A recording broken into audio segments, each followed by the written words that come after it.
And where are you riding the Django today? We're doing the Mag 7 to Blue Dot to Portal, apparently. Really doing Portal? Yes. I didn't know we were doing Portal. We're doing Portal, guy. I can't wait to go for a hike. Oh, this really isn't so bad. I don't know if you were talking about it. You can drive a truck down this thing.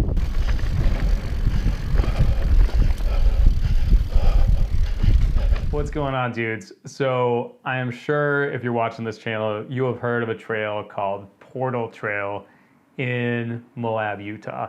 It's the one with the signs that say you're gonna freaking die, that people like you, just like you, have fallen off this cliff and died. It was a trail that had become kind of this monolith in my mind where I was just terrified of the thing. I like stuff that's, super technical, but 3 feet off the ground. I don't like, I wouldn't say I don't like jumping. I just suck at jumping. I'm just not good at being in the air. I'm way better when it's like low stakes, 6 mile per hour tops technical. So I was out in Moab with the Devinci Cycles crew. We'd done all of it was Mag 6 up until we got to Mag, the 7th trail, which is Portal in the Mag 7, the 7 trails. And we're sitting at the top and I am literally shaking. My feet are shaking. I'm tapping my foot. I'm having trouble breathing correctly, and no one else is anywhere near as visibly nervous as I was.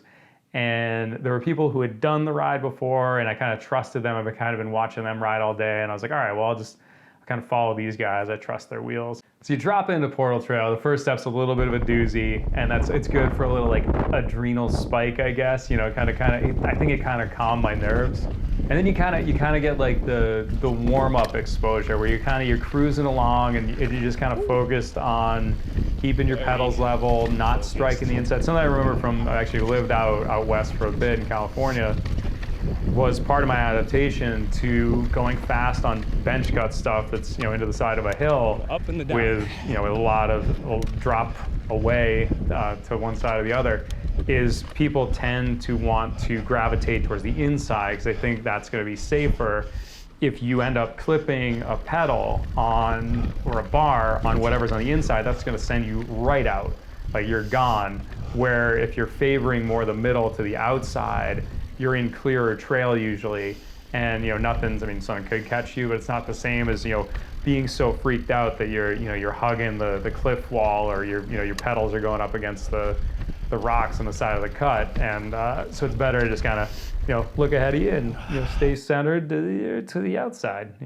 I do like the dropper down, seated pedaling style to like lower the center of gravity. So the stakes start sort of going up exponentially, and then you have some techie up moves with exposure to your left. And it's funny, as I watched the video back, it looks scarier than it was at the time because up moves are my thing.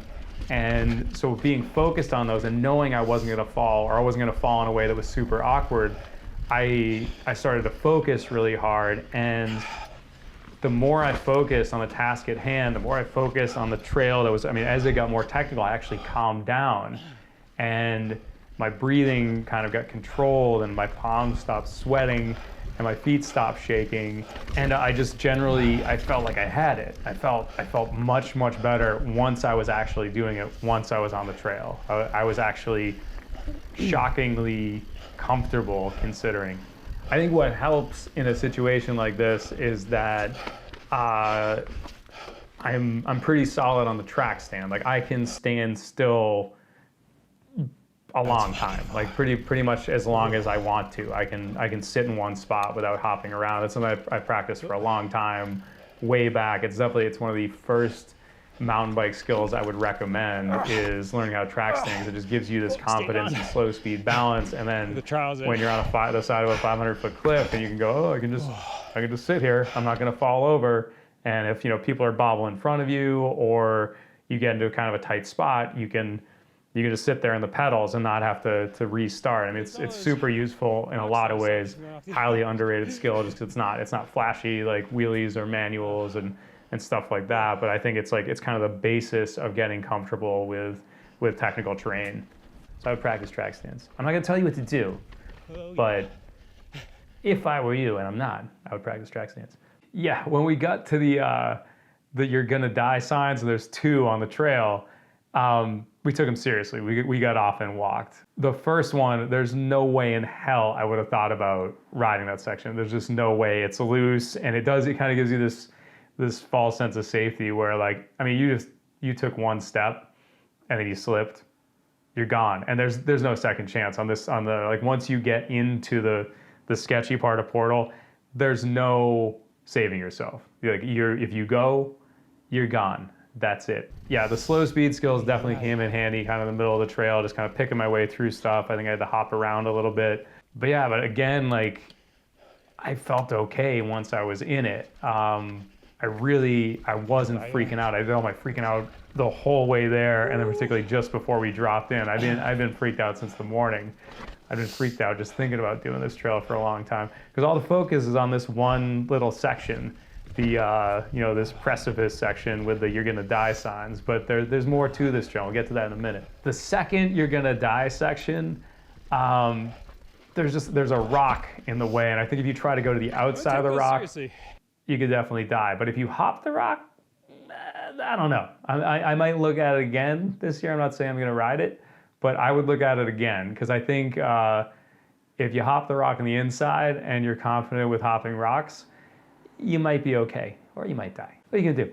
Like, once you hit the second "you're gonna die" sign, that you're pretty much done. You're gonna come out. I mean, done. You're not done at all, but you're done with the super scary part of Portal that everybody talks about, that everybody focuses on. You come out to this great view, to this cliff edge, and there's no more "you're gonna die" signs anymore. But there's a whole lot of "you're gonna hurt yourself" or "break yourself" stuff coming up, which is funny, because I mean, if you have watched videos of this trail, you've seen that, the lower Portal stuff, but that's like actually the really exciting part. Now this is the part I was excited to be on the Spaten for, because it was basically like a mostly like low angle downhill run. It was really square, really chunky, really sharp, dude. And there are a couple like really goofy switchbacks on it. Yeah, I was happy for all the 170 in the front, all the 162 in the rear, I think it is, or the 165 on the back of the Spaten, dude. But yeah, so then there's a couple really goofy switchbacks, like really tight, really chunky with rocks in the middle, and I don't think I was able to clean either of them, but they would definitely be something worth sessioning in the future. But I do think it's funny that all the focus is on the top of Portal, because if you can walk that little precipice section, the whole like "you're gonna die" cliff section, you could walk that pretty quickly. It's not very long. Yeah. And then the run out, the whole lower portion of Portal is really chunky and really gnarly. And if you let it go, like we saw a lot of people walking down there, but if you let it go, you could come apart and ragdoll into these like square boulders and just get broken to bits. But people don't talk about that. Like, it's actually like really technical and really dangerous. But yeah, you're not gonna fall off a cliff. You're just gonna fall and, smash your face on a rock or break your arm or your leg or something. But I feel like it's kind of undersung. Like, we need to sing more about the lower part of Portal. Lower Portal, you're wicked, freaking technical, dude. Lower Portal, you're gonna smash your face off, guy. How was that? Yeah, so lower Portal just kind of goes on and on, being super chunky, and it's about as dangerous as you want to make it. But I actually I really enjoyed it, particularly on the Spartan. The guys I was chasing here were on Django's, 140, 120 Django's. That's how badass they are. They were just pinning all this stuff on a light duty trail bike while I was flat out chasing them on an enduro race bike, effectively. It's kind of the definition of janky. Merriam-Webster's dictionary defines janky as a lower Portal trail. When I finished Portal Trail, I felt like I had vanquished one of my demons. Just this nightmare thing that had been looming in front of me. And I don't think you will ever see me try White Line Trail. I don't have any interest in that. It was just like high stakes for high stakes sake. High stakes for high stakes sake. Say that 10 times fast. But I was happy that I knocked out Portal Trail. It's really not that bad. If you're a good technical rider, you're gonna survive the lower part, and then you can kind of pick and choose what you're gonna ride on the top.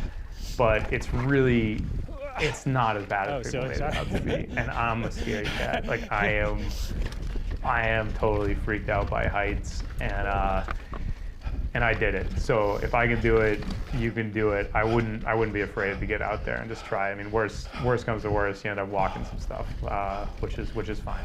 Which is what I did. That's yeah. That's I would actually say before when it comes to mountain bike lessons 101, I would say walking is the first one. Like if you can't ride something, walk it, and you know, generally, I mean, around here on the East Coast, we see a lot of people like going around features, or you know, they're doing the Strava thing and cutting through, and that's kind of gross, but that's a different matter.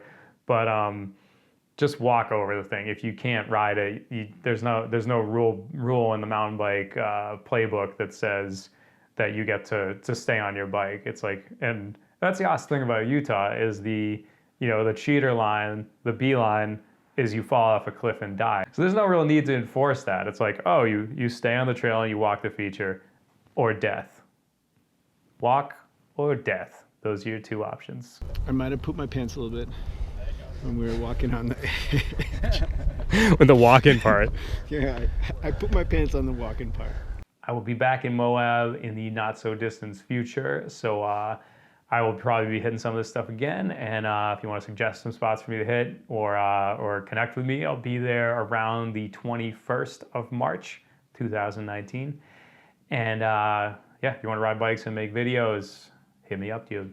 All right, guys, thanks for watching. Thanks for listening. And hit the like button if you want to. Hit the subscribe button if you want to. And if you don't want to do those things, don't do those things. If you don't want to ride Portal Trail, don't ride Portal Trail.